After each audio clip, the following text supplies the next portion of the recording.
AI Audio Podcast presents The Janitor in Space by Amber Sparks. July 1, 2014. The janitor makes her way through the hallway with purpose, suctioning space dust and human debris from crevices of the space station. She is good at her job. She can push off from the walls in a steady trajectory without even looking. Her eyes are always on the windows and the impossibly bright stars beyond. The astronauts are good but unclean, thinks the space janitor. Like the astronaut who left liquid salt floating in little globs all over the kitchen today. Like the lady astronauts who leave bloody tampons unsecured and spill bits of powder into the air. Like the male astronauts who leave their dirty underwear drifting around their cabin modules, their worn-through tube socks smelling of cheese and old syrup. And the dead skin flakes, so many flakes she wonders how any skin could be left to wrap all that muscle and bone.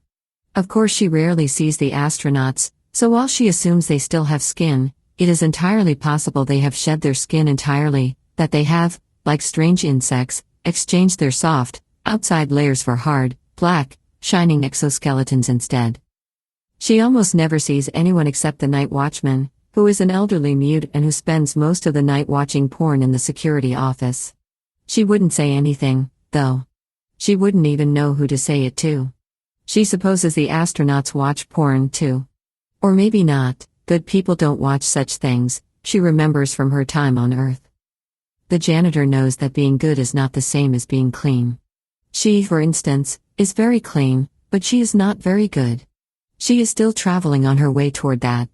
She told her pastor that she was coming up here to be closer to God, but really she just wanted to get away from Earth. She was tired of waiting to be recognized, waiting for someone to hear her name and turn, eyes too big, full of questions and sideshow curiosity. People will think you're prideful, wanting to go up in space, her only friend said. He worked in the state-owned liquor store where she bought a case of Miller Lite every Tuesday morning after her shift at the hospital ended. She always worked nights, fewer waking bodies around, less human chaos. She never much liked talking, and after the close crowds of the jail, she liked to be far from the hum and buzz. The space station staff liked her when they interviewed her. She seemed polite and quiet and incurious. That was important. One of the astronauts, a bearded Russian with kind eyes, asked her a question: "Will you be lonely in space?" She looked at the faint lines scrawled around his eyes and forehead, and she supposed he had a family somewhere, maybe small children. "Yes," she said, "but I have always been lonely." The astronaut nodded, and she could see he understood. She could see his aquiline profile as he turned to someone off-screen, and she knew she would get the job.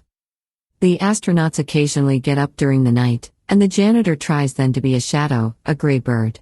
She ducks out of sight, floats to the ceiling in rooms where they wander, terrified they will appear different during the artificial night of space, sure she, too, will be different. Sure that starlight will strip away the years, will fall upon a 13-year-old girl alone on a dirt road, a bruise on her face and the mop clenched painfully in her broken fist. The nightmare things fear could claim you for. The dark hurts in the veins, the heart deep hurts in the buried parts of the body.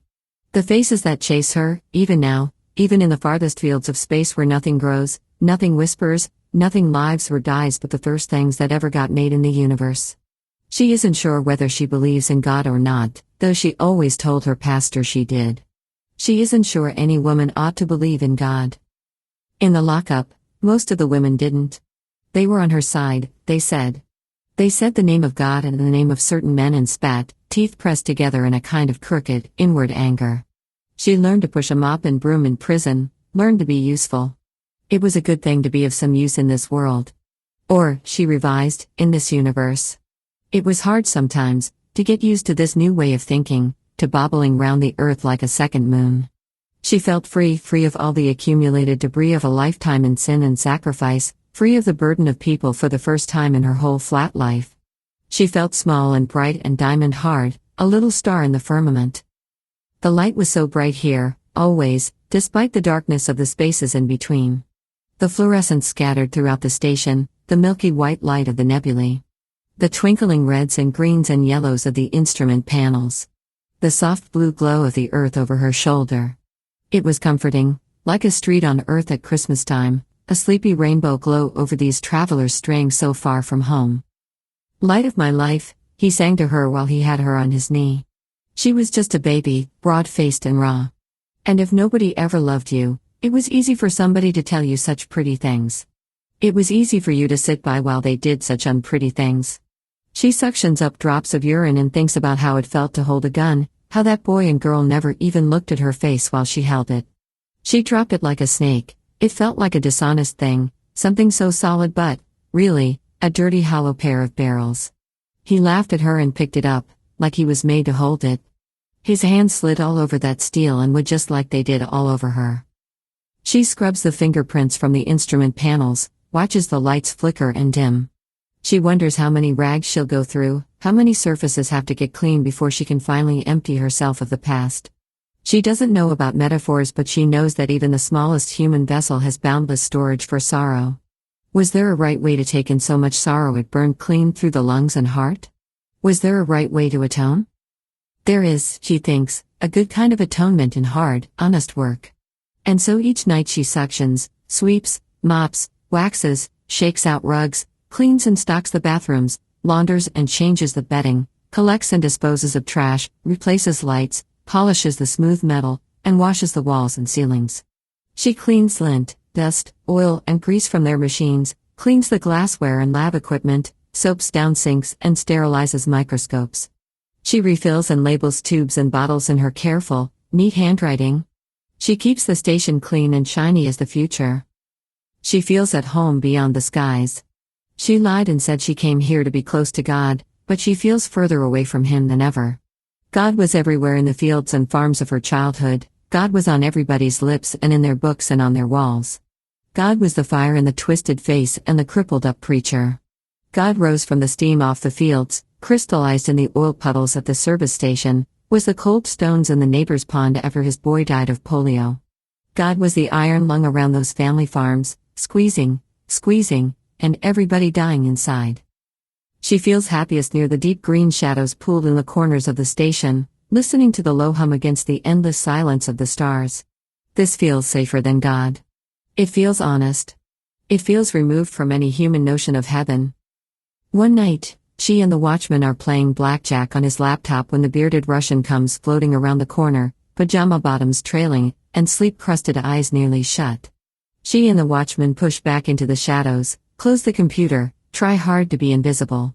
But the Russian doesn't even look their way. He glides past them to the wide wall of windows and puts his face to the glass like a child. Davai, he murmurs, and she doesn't know what the words mean, but she understands. The pastor once said death was the gift of a wise God, and she wondered whether he really believed that. To her, death seems the opposite of wisdom, the opposite of mystery, the opposite of being out here in this vast, wondrous place. Death is the opposite of lonely, and lonely is the only thing the janitor owns. It is the only thing that's hers. And that makes it beautiful, out here among the cold and bright beginnings.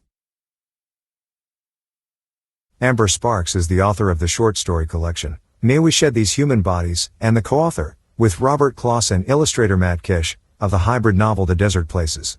You can find her at ambernoelssparks.com. You can read this story for free at americanshortfiction.org. Thanks for listening AI Audio Podcast. Remember to subscribe to receive more of the best science fiction short stories.